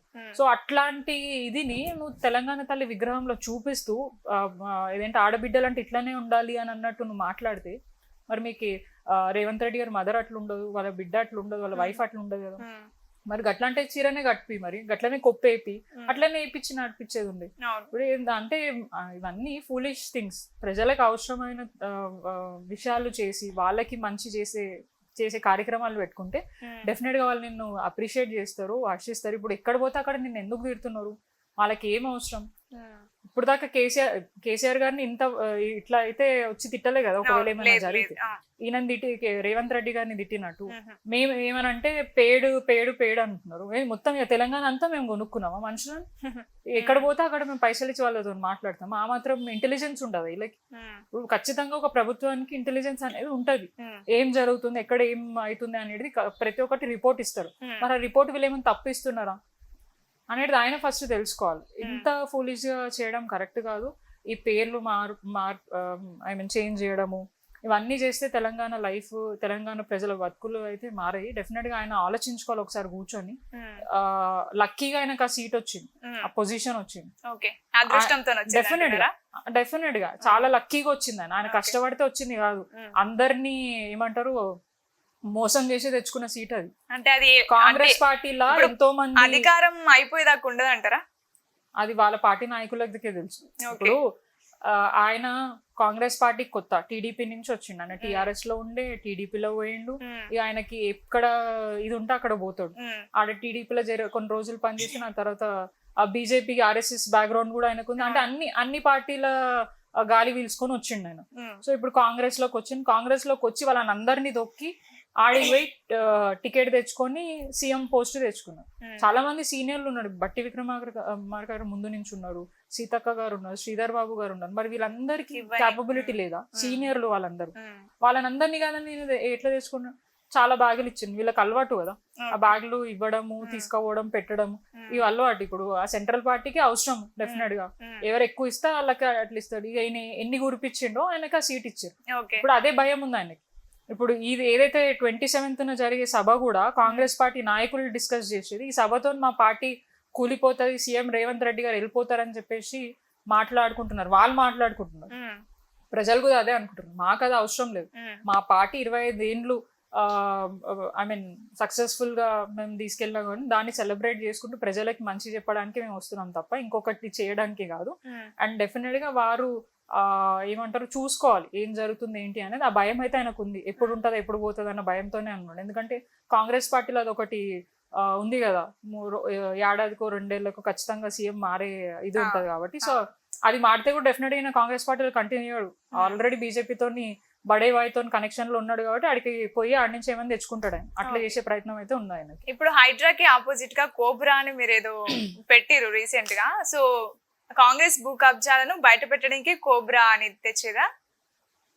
ఇక ఏం జరుగుతుంది ఏంటిది అనేది మీకు క్లియర్ గా తెలుసు. కానీ వాళ్ళు ఏమంటున్నారు, కోబ్రా అని పెట్టుకున్నారు కాబట్టి ఆపోజిట్ లో మిమ్మల్ని కాటేస్తుంది అని అంటున్నారు. వాళ్ళు ఎందుకు కాటేస్తుంది? ఎవరు తప్పు చేస్తే వాళ్ళ దగ్గరకు పోతుంది అది. ఇప్పుడు మేము తప్పు చేస్తే మా దగ్గరకు వస్తుంది. అంటే ఇప్పుడు నేనేమంటున్నా, హైడ్రా పేరు మీద ఎవరికి ఉపయోగం అవుతుంది?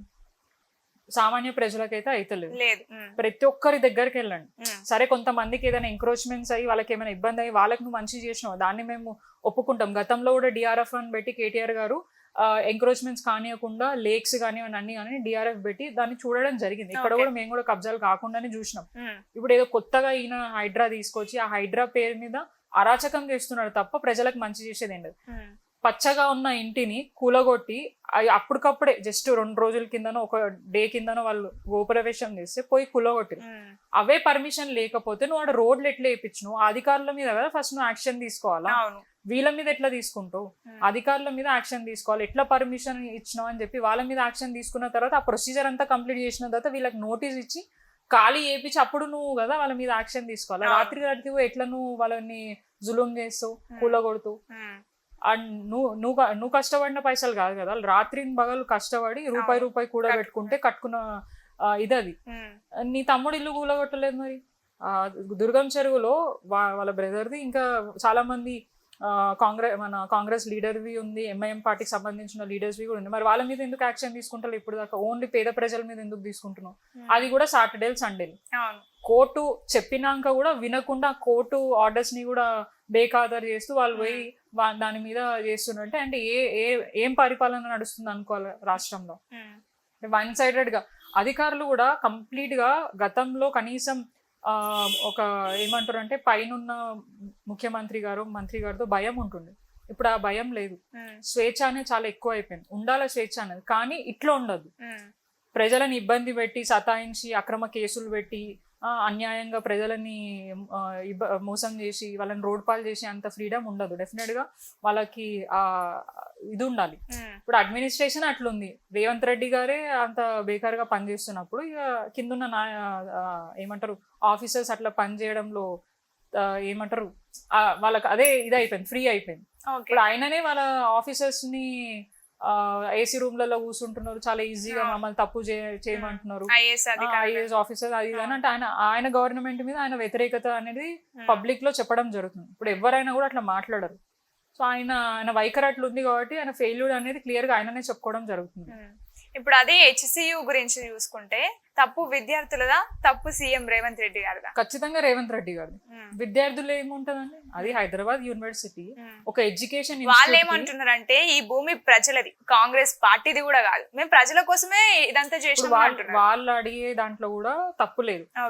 ఎంత ప్రభుత్వ భూమి అయినా కూడా గతంలో కేసీఆర్ గారు ఉన్నప్పుడు 30 ఏళ్ళు 40 ఏళ్ళు పైగా ఒక ప్రభుత్వ భూమిలో ఉంటే వాళ్ళకి గతంలో ఎలక్షన్స్ కి 1-2 ఇయర్స్ బిఫోర్ ఒక జియో ఇచ్చి వాళ్ళకి ఆ భూమిని ఇచ్చేయండి అని ఒక జియో కూడా అప్పుడు ప్రకటించడం జరిగింది. మనం ఏం గుంజుకోలేదు ప్రభుత్వం అంటే వాళ్ళు అక్కడ ఉన్నారు, వాళ్ళని అన్యాయం చేయొద్దని చెప్పేసి కూడా ఇచ్చిండు. కానీ ఒక ఇన్స్టిట్యూట్ కి ఇచ్చిర్రు మీరు భూములు, అది కూడా కాంగ్రెస్ పార్టీ ఇచ్చింది. ఇప్పుడు బీఆర్ఎస్ కూడా చేసింది కాదు, అది ఇంకెవరో చేసింది కూడా కాంగ్రెస్ పార్టీ. వాళ్ళ పార్టీ సంబంధించిన నాయకురాళ్ళు వాళ్ళే చేయడం జరిగింది. ఆ భూమిని వాళ్ళకి ఇచ్చిండ్రు. అండ్ ఎడ్యుకేషన్ ఇన్స్టిట్యూట్ లో అన్ని వేల చెట్లు పెరిగితే ఇప్పుడు మీరే పర్యావరణం కాపాడాలని చెప్పి ఏమంటారు ఎలక్ట్రిక్ వెహికల్స్ ని ఎంకరేజ్ చేయాలని ఇప్పుడు ఉన్న ఆటోస్ ని తీసేస్తున్నాం, ఎందుకంటే పొల్యూషన్ వస్తుంది. అదే మరి చెట్లు కొట్టేస్తారు రావా? చెట్లు కొట్టేసినావు కదా. ఇప్పుడు ఫస్ట్ ఆఫ్ ఆల్ ఒక ఇంటి దగ్గర చెట్టు పడిపోతుందని చెప్పేసి మేము అధికారులకు చెప్తేనే అది మొత్తం తీయాలంటే ఫారెస్ట్ డిపార్ట్మెంట్ పర్మిషన్ తీసుకోవాలా, వాళ్ళకు ఒక డీడీ కట్టాలా, ఆ తర్వాతనే వాళ్ళు మేము మొత్తం చెట్టు తీయాలని చెప్పేసి వాళ్ళు కూడా మిమ్మల్ని అంటున్నారు. చెప్పిన తర్వాత చెప్పండి. అయితే అట్లా అంత ఇబ్బందికరంగా ఉన్న చెట్టునే ఇంత ప్రొసీజర్ చేసి తీయాల్సి వస్తుంది. కానీ ఆయన అన్ని గణం చెట్లు వితౌట్ పర్మిషన్ ఆయన చేయడం జరిగింది. అక్కడ ఇంకా ఏంటి అనిమల్స్ ఉన్నాయి చాలా, ఏమంటారు మీరు క్లియర్ గా చూడొచ్చు. అక్కడ ఉన్న పిల్లలే చదువుకున్న వాళ్ళే చెప్పడం జరిగింది, దాన్ని ఏఐ చేసో ఇంకేదో చేసో మేము పబ్లిసిటీ చేస్తున్నాం అని చెప్పేసి ఇష్టం వచ్చినట్టు వాళ్ళు ఇచ్చేసారు. అండ్ కోర్టు ఇప్పుడు ఇచ్చిన తీర్పుకి వాళ్ళకి చెంప మీద కొట్టినట్టు కోర్టు కూడా వాళ్ళకి సమాధానం ఇచ్చింది. ఇప్పుడు మా గురించి మీరు అడుగుతున్న సభ, రైతుల దగ్గర మాట్లాడి అక్కడ ఎన్నో చెట్లు లేకుండే, అక్కడ ఏమీ ఇది లేకుండే, అక్కడ ఏమంటారు భూమి వ్యవసాయం చేసుకున్న భూమిని వాళ్ళని అడిగి వాళ్ళ పర్మిషన్ తోటి వాళ్ళకి అన్ని విధాలుగా ఇచ్చిన తర్వాతనే మేము దాన్ని యూజ్ చేసుకుంటున్నాం. వీళ్ళలాగా దౌర్జన్యంగా ల్యాండ్లు అమ్ముకోవాలి, వాళ్ళని ఇబ్బంది పెట్టాలి. ఆ ఇన్స్టిట్యూట్ అది యాక్చువల్గా ఎడ్యుకేషన్ ఇన్స్టిట్యూట్ అండి. అక్కడ పిల్లలు కూడా వాళ్ళు ఆ భూమిలలో ఉండిపోరు కంప్లీట్ గా. వాళ్ళకి ఏంటంటే మన గురించి అది లైఫ్ గురించి. మళ్ళీ ఇప్పుడు చెట్టు నాటితే అది ఇంకెన్నో సంవత్సరాలు మనం బతుకుంటాం ఇంకో ఎన్నో సంవత్సరాలకి పెరుగుతుంది అది. సో అట్లా చెట్లు అన్ని తీసేసి ఇప్పుడు నీకు అది కాకపోతే ఇంకా చాలా భూములు ఉన్నాయి. నీకు ఇప్పుడు 4th సిటీ అని చెప్తున్నావు, గాడ చేసుకోవచ్చు కదా ఇంకేమైనా ఉంటే. అది వదిలేసి ఇట్లా పిల్లల చదువుల దగ్గర పడడం ఏంటి? అది కరెక్ట్ కాదు కదా. ఆ విద్యార్థులు కూడా పోరాడింది కూడా కరెక్ట్ విషయానికే పోరాడి, వాళ్ళేమో వాళ్ళ సొంత దీనికి ఏం పోరాడలే. అండ్ వాళ్ళని అన్యాయంగా కొట్టడం, ఆడపిల్లలను చూడకుండా ఇష్టం వచ్చినట్టు లాక్కొని పోయి అక్రమ కేసులు పెట్టి ఇబ్బంది పెట్టడం అనేది చాలా బాధ కలిగించే విషయం అది. అక్కడ చూస్తే విజువల్ చూస్తే అక్కడ జంతువులు ఏడుస్తుండే, ఇప్పుడు చూడండి వాటికి ఇల్లు లేక కుక్కల దాడిలో చనిపోవడం జరుగుతుంది. మనకు తెలుసు సల్మాన్ ఖాన్ ఇట్లా చేస్తేనే జింక విషయంలో ఒక ఇష్యూ అయితేనే ఆయనకి ఇప్పటిదాకా కూడా తప్పట్లే, ఆ థ్రెట్ తప్పట్లే. మరి ఇన్ని చేస్తున్నాడు, మరి ఈయన ఎందుకు బీజేపీ వాళ్ళు కాముంటున్నారు, ఎవరెందుకు ఏం మాట్లాడతలేరు, ఇన్ని అరాచకం చేస్తున్నారు. అంటే సెంట్రల్ యూనివర్సిటీ కదా, సెంట్రల్ కి సంబంధించింది కదా, మరి ఎవరెందుకు దాని గురించి ఎక్కువ మాట్లాడట్లేదు. మేము మాట్లాడితే దాన్ని రాజకీయం చేస్తున్నాం. మేము ప్రజలకు అందుకనే మా పార్టీ నాయకులు ఎవరు అక్కడికి వెళ్ళలే. వారికి సపోర్టివ్ గా ఇక్కడ నుంచి మీడియా ముఖంగా కానివ్వండి, ఇంకా లీగల్ పరంగా సపోర్ట్ చేసింది. కానీ అక్కడికి పోతే మళ్ళీ ఇంకా వేరే రకంగా దాన్ని ఇష్యూ చేసి దాన్ని డైవర్ట్ చేసే ప్రయత్నం చేస్తారు. కాబట్టి మేము బయట ఉండి వాళ్ళకి సపోర్ట్ చేయడం జరిగింది. ఇప్పుడు కేటీఆర్ గారు కామెంట్స్ చూసుకుంటే ఇందులో 1000 కోట్ల స్కామ్ జరిగిందని అంటున్నారు. మరి ఈ ఫార్ములా కార్ రేసింగ్ లో కేటీఆర్ పేరు కూడా తెర మీదకి వచ్చింది కదా. అంటే ఇప్పుడు మీరు అప్పుడు సార్ కేటీఆర్ గారిని అరెస్ట్ చేస్తున్నాము, ఈడీ ఇన్వెస్టిగేషన్ అవి ఇవి అని చెప్పేసి రేవంత్ రెడ్డి గారు కొన్ని రోజులు డ్రామా నడిపించారు. అప్పుడు ఫోన్ ట్యాపింగ్ అన్నాడు, తర్వాత ఈడీ అన్నాడు, తర్వాత కాళేశ్వరం. ఇప్పుడు దాకా ఆయననే కదా అధికారంలో ఉన్నాడు. ఇప్పుడే వాళ్ళే కదా కమిటీలు వేసిరు, వాళ్ళ అధికారులే ఉన్నారు, వాళ్ళ ఫోర్సే ఉంది కదా. మరి ఎందుకు ఒక్కటి కూడా బయట పెట్టలేకపోతున్నారు? ఇన్ కేస్ స్కామే ఉండే ఒక్క పేపర్ అయినా బయటకు తీయాలి కదా, ఇట్లా అయిందని చెప్పేసి. ఈ పలానా డబ్బులు ఇక్కడ ఈయన అకౌంట్ కి పోయినాయి, ఈయన బినామీకి పోయినాయి అని చెప్పేసి ఒక్కటి ఎందుకైనా చూపించలేకపోతున్నాడు. ఇన్ని నెలలు అవుతుంది. అప్పుడేమో కేటీఆర్ గారు ఇగో రేపే అరెస్ట్ అవుతుంది, ఎల్లుండి అవుతుంది, ఇప్పుడు అవుతుంది, అప్పుడు అవుతుంది అని చెప్పేసి లీకులు ఇచ్చి ఇష్యూ చేసింది. కానీ ఇప్పుడు దాకా ఎందుకు మరి ఒక్కటి కూడా బయటికి రాలేదు? వీళ్ళందరూ డైవర్షన్ పాలిటిక్స్, అది క్లియర్ గా అర్థం అవుతుంది. ఎక్కడ కూడా స్కామ్ జరగలేదు. ఏది జరిగినా కూడా క్లియర్ గా పేపర్ మీద ఉంది, గవర్నమెంట్ పోర్టల్లో ఉంది. ఏది ఉన్నా కూడా దానికి సహకరిస్తామని మా నాయకులు చెప్పారు, అసెంబ్లీలో చెప్పారు, బయట చెప్పారు. ఎక్కడ వాళ్ళు పిలిస్తే అక్కడ వాళ్ళకి సహకరించి అన్ని విధాలుగా సపోర్ట్ చేసారు, కోఆపరేట్ చేశారు. ఇంకెక్కడుంది నేను స్కామ్ దొరికేది? అంత క్లియర్ గా కేటీఆర్ గారు ప్రతి ఒక్కటి ఇంచ్ బై ఇంచ్ ఎట్లా వచ్చింది, ఎట్లా స్పెండ్ చేసినాం, దాన్ని బట్టి ఎంత రెవెన్యూ వచ్చింది, దాన్ని కూడా ఎట్లా యూటిలైజ్ చేసినాం అనేది ప్రతి ఒక్కటి ఆయన క్లియర్ గా చెప్పారు. మరి ఎక్కడ స్కామ్ గా అనిపించింది? స్కామే ఉంటే ఈ పార్టీకి మళ్ళీ కేటీఆర్ గారు కానీ అందరు జైలుకి పోవాలి కదా, మరి ఎందుకు పోలేదు? ఇవన్నీ డ్రామాలు కాంగ్రెస్ పార్టీకి చాలా ఈజీ. అప్పటి నుంచి కూడా డైవర్ట్ చేస్తారు, ఏదో ఒక ఇష్యూ డైవర్ట్ చేస్తూ ప్రజలు దాన్ని అంటే వాళ్ళు గ్యారంటీల గురించి అడగకుండా ఏమంటారు ఈ ఇష్యూస్ మీద వెళ్ళడానికి, ఇదే డిస్కషన్ చేయడానికి వారం 10 రోజులు అట్లా ఒక ఇష్యూ కాగానే ఇంకో ఇష్యూ, అది కాగానే ఇంకోటి, అట్లా ఈ డైవర్షన్ పాలిటిక్సే చేస్తారు. ఇప్పుడు కూడా చూడండి, ఈ సభ ఏదైతే 27th సభ ఏదైతే ఉందో ఆ రోజు మన డబుల్ బెడ్రూమ్స్ ఎవరైతే ఇంద్రమ్మ పథకంకి అంటే మేము విన్నాము, అది అఫీషియల్ గా అయితే రాలేదు. సో ఇంద్రమ్మ పథకంకి అప్లై చేసుకున్న వాళ్ళందరూ ఇంటి దగ్గరే ఉండాలా, మేము ఎంక్వైరీకి వస్తాం. ఆదివారం పూట ఏ అధికారులు వచ్చి పని చేయాలా ఆ రోజు? అంటే ఏ ఉద్దేశం? ఆల్రెడీ మేము కొంతమంది ఎవరైతే అప్లై చేసారో ఇంద్రమ్మ దాని కింద సర్వేది ఆన్లైన్ ఉంటది, వెరిఫికేషన్ అయిందా కాలేదా అని చెప్పి చూస్తే సర్వే కంప్లీటెడ్ అని వస్తుంది చాలా మంది. అంటే ఇంకా పెండింగ్ ఏమైనా ఉందా వీళ్ళు ఇంకా చేయడానికి? వాళ్ళు చేయాల్సింది ఏంటంటే ఇల్లు జస్ట్ డైరెక్ట్ అలాట్ చేయాలి వాళ్ళకి, ఇంకా వెరిఫికేషన్ ఏం లేదు. ఉంటే అసలు ఇల్లులే లేవు కదా, ఏడ ఇస్తారు వీళ్ళు కానీ. అంటే వాళ్ళది అసలు ఏ ఆలోచన అర్థం అవ్వట్లేదు. సో ఏదో రకంగా దీన్ని ఆపాలా, ఇబ్బంది పెట్టాలా అనే ప్రయత్నమే చేస్తారు తప్ప వాళ్ళకి మాత్రం ప్రజలకు మంచి చేసే ఆలోచన అయితే లేదు. ఓకే, కాంగ్రెస్ పార్టీ నుంచి మీకు ఒక ఆఫర్ వచ్చింది, త్వరలో కాంగ్రెస్ పార్టీలోకి హేమ సామల గారు అంటే ఏం చెప్తారు మీరు? ఎవరు చెప్పారో నాకైతే తెలియదు, కానీ నేను రాజకీయాల్లో ఉంటే ఇట బీఆర్ఎస్ పార్టీలో ఉంటా, ఇక పోవాలి అనుకుంటే పోతా కానీ ఇంకో పార్టీకి పోను. ఓకే, ఇక ఏమంటారు వదులుకుంటా రాజకీయాలు, కానీ కాంగ్రెస్ పార్టీకి అయితే పోను. ఉంటే దీంట్లోనే ఉంటా, అది పోతుంది. మాకు అవసరమే లేదు కాంగ్రెస్ పార్టీకి పోయేది. అంత ఏంటి ఆ నాయకత్వంలో అనుకునే ఆలోచన కూడా లేదు, కళలో కూడా లేదు, ఊహలో కూడా లేదు. మా కేసీఆర్ గారు మాకు లైఫ్ ఇచ్చిండ్రు. డెఫినెట్ గా ఇప్పుడు ఏదైతే మేము అంటే ప్రజలకి మంచి చేసిన, మమ్మల్ని గుర్తు పెట్టుకొని నిరంతరం మమ్మల్ని ఆశ్రయించి, ఇప్పుడు 2వ సారి నేను కార్పొరేటర్, నేను అనే టైం ఎవరికి తెలియదు గతంలో ఫస్ట్ టైం ఎలక్ట్ అయినప్పుడు. కానీ అప్పుడు కేసీఆర్ గారు, మా ఎమ్మెల్యే గారు, మా ఫాదర్ క్రెడిబిలిటీతో నేను గెలవడం జరిగింది. కానీ సెకండ్ టైం అంత ఈజీ కాదు, డెఫినెట్ గా ఎవరికైనా ఛాలెంజింగ్ గా ఉంటుంది. నాకు కూడా ఉండే. ఆ 5 ఏళ్ల పాటు నేను నిరంతరం ప్రజల్లోనే ఉన్నా కాబట్టి మళ్ళీ వాళ్ళు నన్ను ఆశీర్వదించి ఆ అవకాశం నాకు ఎవరిచ్చిరు? బీఆర్ఎస్ పార్టీ, కేసీఆర్ గారు, కేటీఆర్ గారు, మా ఎమ్మెల్యే గారు ఇచ్చిరు. కాబట్టి నేను ఈ రోజు ఈ స్థాయిలో ఉండి నేను మాట్లాడగలుగుతున్నా. 10 ఏళ్ళు సీతాఫల్మండి డివిజన్ ప్రజలు నన్ను ఆశీర్వదించి నన్ను వాళ్ళ ఇంటి బిడ్డగా అనుకున్నారు. కాబట్టి నేను వాళ్ళకి అన్యాయం చేయను, మా పార్టీకి అన్యాయం చేయను. ఊపిరి ఉన్నంత వరకు, ఈ పార్టీ ఉన్నంత వరకు డెఫినెట్ గా బీఆర్ఎస్ పార్టీలోనే కంటిన్యూ చేస్తా. నాకు పదవి ఉండని ఉండకపోని ఒక కార్యకర్త లాగా డెఫినెట్ గా పార్టీకి సపోర్టివ్ గా ఉండడానికి. ఇప్పుడు కూడా మాకు చాలా మంది చాలా రకాలుగా ఇది చేస్తారు, కానీ మాకు అవసరం లేదు. మాకు లైఫ్ ఇచ్చిన పార్టీ కేసీఆర్ గారు, బీఆర్ఎస్ పార్టీ. సో దాన్ని వదిలిపోయే ఇది లేదు. దీంట్లో ఉన్నంత గౌరవం, దీంట్లో ఉన్నంత ఫ్రీడమ్, దీంట్లో ఉన్నంత ఫ్లెక్సిబిలిటీ అధికారులతో కానివ్వండి, నాయకులతోనే కానివ్వండి, మా పైన ఉన్న అధిష్టానంతోనే కానీ ఏ పార్టీలో ఉండదు. మీరు ఇప్పుడు చూడండి, చాలా మంది పార్టీ మారిండ్రు కదా, వాళ్ళ పరిస్థితి. మా కార్పొరేటర్లు పోయారు కదా చాలా మంది, ఏదో అయిపోతుంది చేస్తాను. ఇప్పుడు ఏడున్నారు? గతంలో కేసీఆర్ గారి పక్కన, కేటీఆర్ గారి పక్కన కూర్చున్న నాయకులు ఏడ కనబడకుండా వేరు కదా. మాజీ మేయర్ గారు, డిప్యూటీ మేయర్ గారు, ఇంకా వేరే వేరే ఎమ్మెల్యేలు ఏడ కూర్చున్నారు. ఇప్పుడు వాళ్ళకి ఏం మర్యాద ఉంది? సో గల్లీకి ఒక సీఎం అయిపోయినారు కాంగ్రెస్ పార్టీలో. అట్లుండదు. మాకు ఒక్కర్లే సీఎం కేసీఆర్ గారు. వారు ఎట్లా చెప్తే అట్లా మేము వింటాం. వారి కేసీఆర్ గారు, సో వారు ఎట్లా చెప్తే అట్లా వింటాం. సో ఇప్పటికీ మా సీఎం ఎవరైనా అన్నారు అంటే డెఫినెట్ గా మేము కేసీఆర్ గారే చెప్తాం. మాకు ఎంత కొత్తగా అయిన రేవంత్ రెడ్డి అయినా కూడా ఆయన పేరు మాకు కూడా గుర్తుకొస్తలేదు. కొన్ని సందర్భాలు మర్చిపోయే పరిస్థితి వస్తుంది. సో అంటే రేవంత్ రెడ్డి గారి ప్లేస్ లో కుంపు మేస్త్రి అని వస్తుంది తప్ప అందరు అదే గుర్తు పెట్టుకున్నారు. ఎవరైనా ముఖ్యమంత్రి అంటే కుంపు మేస్త్రి అని, ఇదేంటి కొత్త పేరు ఉందా అని చెప్పేసి అనుకుంటాం. అట్లాంటి పరిస్థితి ఉంది. సో అది రాష్ట్రం అంతటా ఇప్పుడు జరిగే. ఓకే, మీ ప్రస్థానం మొత్తం బీఆర్ఎస్ తోనే? డెఫినెట్లీ 100% అదే ఉంటుంది. Okay ma'am, thank you so much ma'am.